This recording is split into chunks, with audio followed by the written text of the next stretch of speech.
Bonjour à tous. Allez, on reste à Cannes-sur-Mer. On saute, on met de côté les galopeurs et on ressort nos bons trotteurs. Allez, avec la course paraît facile, mais elle est un peu piège parce que rien n'est affiché. Quand je vois Gigolo Lover à 4 contre 1 le 14, je me dis, waouh, eh ben, mes confrères sont confiants, ça va être le gros favori, JMB avec sa pastille verte, son emoji vert, qui nous en met deux, avec Gamin Jabba. Eh bien, Gigolo Lover, courageusement, je ne le mets pas dans ma sélection, il ne faudra pas me dire que je l'oublie, mais simplement, c'est un cheval qui a montré ces derniers mois qu'il est meilleur au monté qu'à l'attelé. Alors je vous explique pourquoi je ne mets pas Gigolo Lover. Écoutez sa musique. 12e récemment à l'attelé, donc pas là. Disqualifié au monté, c'est son problème, c'est un cheval qui n'est pas net dans ses allures, en fin d'année. Premier, mais il perd le bénéfice de ses efforts au monté, disqualifié. 11e à l'attelé, donc pour l'instant ses preneurs, vous écoutez sa musique, ne sont pas payés. 11e à l'attelé, 5e à l'attelé, là il court bien mais il n'est pas dans le trio donc il ne paye pas ses preneurs. Premier au monté, je vous le dis, je vous le répète, il est meilleur au monté.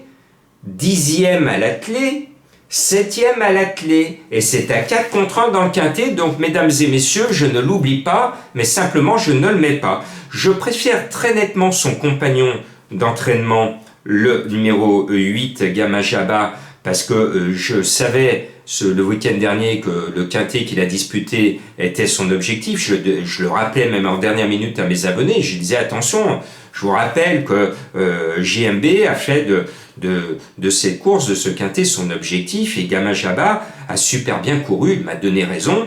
Et lui qui était un peu comme Gigolo Lover, on sait les gigolos vous prennent votre argent et puis à votre détriment.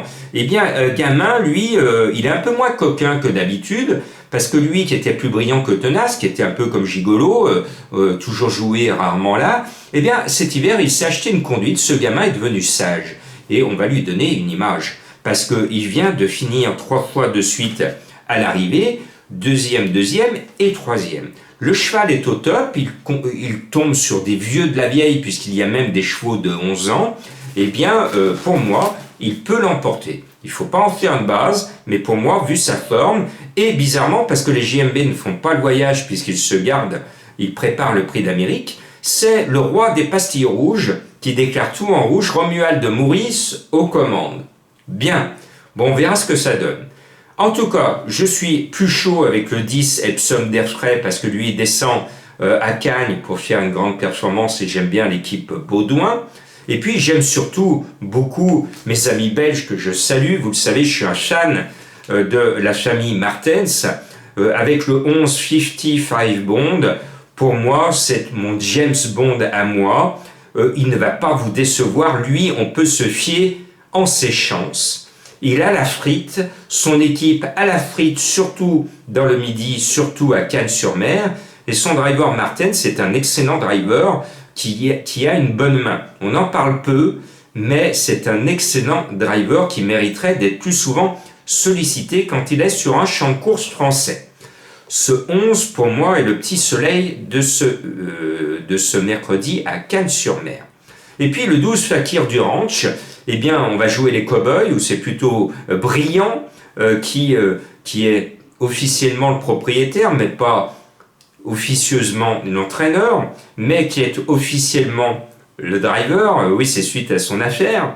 Eh bien, c'est le roi, je dis le surnom que je lui donne depuis toujours, Brillant, c'est le roi du midi. Le 12 Fakir du Ranch, il va dégainer le premier et il peut tirer plus vite que son ombre et il pourrait même l'emporter. Parce que Brillant, c'est quand même le grand professionnel du midi, on lui doit le respect. Et puis les Hench n'ont pas forcément la même réussite qu'avant, mais ils sont chauds avec le 13 Eden Basque, eh bien charge à cet Eden de nous faire, d'avoir un goût de paradis et de figurer à l'arrivée, c'est l'effet Bounty pour reprendre une vieille réclame. Après, je vais vous reposter ma pétition pour s'opposer aux fausses déclarations en rouge, c'est-à-dire les entraîneurs qui déclarent en rouge un emoji, ou je préfère dire pastille rouge, j'ai une pétition, il faut que vous soyez des milliers. Là, on a dépassé le millier de signatures, c'est très bien, mais ce n'est pas suffisant. Il faut que vous soyez tous, vous êtes en moyenne 45 000 à regarder ma vidéo. Prenez, chacun qui regarde cette vidéo, prenez une minute, vous appuyez sur le lien qui est dans le texte de la vidéo, prenez une minute pour signer cette vidéo pour éviter qu'on vous trompe encore à l'avenir. Certains entraîneurs comme Junior Gelpa déclarent du rouge sur tous leurs chevaux. C'est-à-dire que même quand ils pensent très fort en vert, ils déclarent du rouge. Quand vous suivez les bonnes indications de Jean-Marc, vous ne vous faites pas avoir, mais il y a certains turfistes qui ne sont pas au fait de cette astuce et ils se plantent parce qu'ils voient du rouge et ils écartent et boum, ils se font avoir. Donc Héberton le 4, c'est sa course de son hiver. Voilà, tout simplement, point de suspension. Vous savez ce qu'il faut faire avec Junior. Ce mercredi, il faut le jouer parce que Junior va être là. Le 9, El Greco Bello, alors je suis pas emballé du tout par son papier, j'ai failli ne pas le mettre, mais bon, l'entourage est confiant, donc je le mets quand même, mais ce n'est pas un coup sûr. Et puis je suis un gone, donc je me dois d'être chauvin avec l'un de nos entraîneurs lyonnais, le plus rusé de nos entraîneurs lyonnais, je veux parler de Loïc Le Renard, et il nous présente un cheval que j'aime bien parce que son nom prête à sourire, il a un nom rigolo. Il s'appelle Éclat des Noix, le 3, qui est mené par un driver que j'aime bien dans le Midi, c'est Ferron.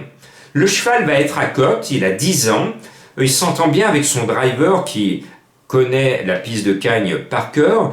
Eh bien, c'est ma petite trouvaille, c'est un cheval que j'aime bien, qui vient de notre région, et j'espère que ce rusé Le Renard a vu juste et que son cheval va pouvoir jouer les snipers à une cote magnifique. Je n'ai pas pu mettre notre vieux cheval régional que j'aime bien, que je connais bien, Drop des Duriers, pour l'avoir vu à l'entraînement, mais sa tâche avec ses fers me semble difficile, mais s'il est l'arrivée, Drop des Duriers, je serai le premier content. Et puis, je termine par une énigme du jour qui se cache à Lyon. Cherchez-le bien, mais plus vous allez chercher, et au moment que vous allez le trouver, vous allez rigoler parce que ça va vous démanger.